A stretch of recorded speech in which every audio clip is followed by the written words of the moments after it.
প্রকৃতিতে সবুজের রানী, সৌন্দর্যের রানী, মায়ার রানী এবং ছায়ায় ধরা এই গাছটি আমরা সবাই চিনে থাকি। এই গাছটি সৌন্দর্য বর্ধনের জন্য বেশি ব্যবহার হয়ে থাকে। এই গাছটিরও যে ঔষধি গুণাগুণ রয়েছে আমরা কয়জনে বা জানি। তো চলুন জেনে আসি এই গাছটির ঔষধি গুণাগুণ। এই গাছটির নাম কৃষ্ণচূড়া বা ইংরেজি নাম রয়েল পয়েন্সিয়ানা, বৈজ্ঞানিক নাম ডেলোনিক্স রেগিয়া। মূলত একটি অলংকারিক বৃক্ষ হিসেবে পরিচিত হলেও আয়ুর্বেদ ও ভেষজ চিকিৎসায় এর পাতার নানা ঔষধি গুণাগুণ রয়েছে।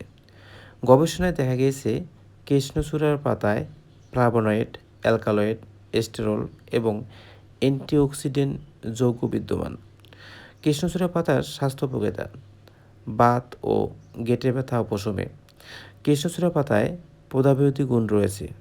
বাত, জয়েন্টের ফোলাভাব এবং পেশির ব্যথা কমাতে এটি ঐতিহ্যগতভাবে ব্যবহৃত হয়।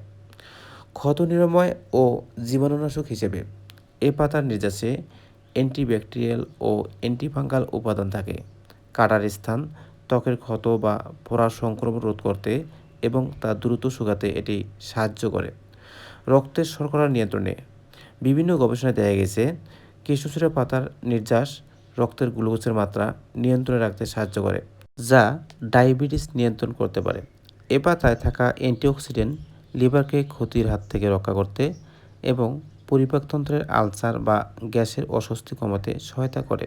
জ্বর ও কৃমি দূরীকরণে ঐতিহ্যবাহী লোকচিকিৎসায় এ পাতার নির্যাস বা রস হালকা জ্বর কমাতে এবং পেটের কৃমির সমস্যা উপশমে ব্যবহৃত হয়।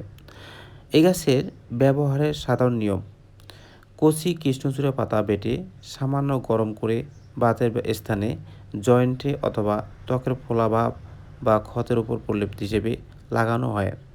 রস বা কাত হিসেবে প্রথাগত আয়ুর্বেদিক চিকিৎসায় পাতা সেদ্ধ করে ছাঁকা পানি নির্দিষ্ট মাত্রায় পান করার পরামর্শ দেওয়া হয়। সতর্কতা: যে কোনো ভেষজ উপাদান অভ্যন্তরীণভাবে সেবন করার আগে একজন অভিজ্ঞ ভেষজ বা আয়ুর্বেদিক চিকিৎসকের পরামর্শ নেওয়া জরুরি। বিশেষ করে অন্তঃসত্ত্বা নারী ও দীর্ঘমেয়াদী রোগে ভোগা ব্যক্তিদের নিজ দায়িত্বে এটি সেবন করা উচিত নয়। প্রিয় বন্ধুগণ, ভিডিও যদি আপনার উপকারে আসে এবং আপনার ভালো লেগে থাকে অবশ্যই লাইক, কমেন্ট, শেয়ার করবেন এবং বিবিসি বাস ইউটিউব চ্যানেলটি সাবস্ক্রাইব করে পাশে থাকবেন। তো আজকের মতো এখানে শেষ করতেছি। আল্লাহ হাফেজ।